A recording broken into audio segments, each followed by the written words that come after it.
என்னடா இப்படி பண்ணிட்ட? என்ன பண்ணிட்டேன்? அந்த குடும்பத்தை பழி வாங்காம விட மாட்டேன்னு சவால்லாம் விட்டுட்டு போனேன்.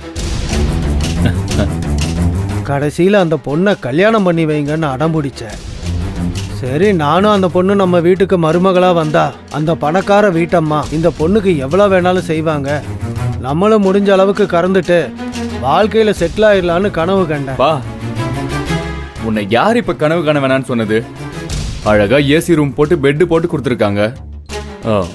நீ பாட்டுக்கு பகல் ராத்திரின்னு பார்க்காம 24 hours கனவு கண்டுட்டே இருக்க வேண்டியதானே? அது நிஜமாக்கி தரதான் நான் இருக்குன்னு. எப்படிடா நிஜமாக்குவ? அதான் கையை நீட்டி காசு வாங்கிட்டியே, அந்த பொண்ணு வாழ்க்கையில இருந்து விலகிக்கிறேன்னு வேற சொல்லிட்ட. நீ அந்த பொண்ணை நம்ம வீட்டுக்கு மருமகளா ஆக்குறன்னு சொன்னதும் நானும் நம்ம பையனுக்கு இந்த மாதிரி நிலைமையில யாரு பொண்ணு கொடுப்பா, அதுவா வந்து அமைஞ்சிருக்கு, இதை விட்டுடக்கூடாதுன்னு ரொம்ப சந்தோஷப்பட்டேன். உனக்கு வாழ்க்கையும் அமைஞ்ச மாதிரி இருக்கும், அந்த பணக்கார அம்மா வீட்டு மூலமா வசதியா அமைஞ்ச மாதிரி இருக்கும்னு என்னென்னவோ கனவு கண்டு வச்சிருந்த. அந்த கனவெல்லாம் மண்ணள்ளி போற மாதிரி பண்ணிட்ட. பா, உனக்கு பொறுமை பத்தல, கொஞ்சம் பொறுப்பா.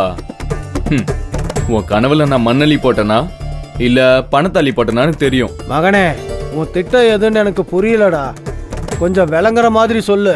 இப்ப நான் உனக்கு விளங்குற மாதிரி சொல்லணுமா இல்ல ஹாஸ்பிட்டல் பில்ல கட்டணுமா? அதை தாண்டா நானும் சொல்ல வந்தேன்.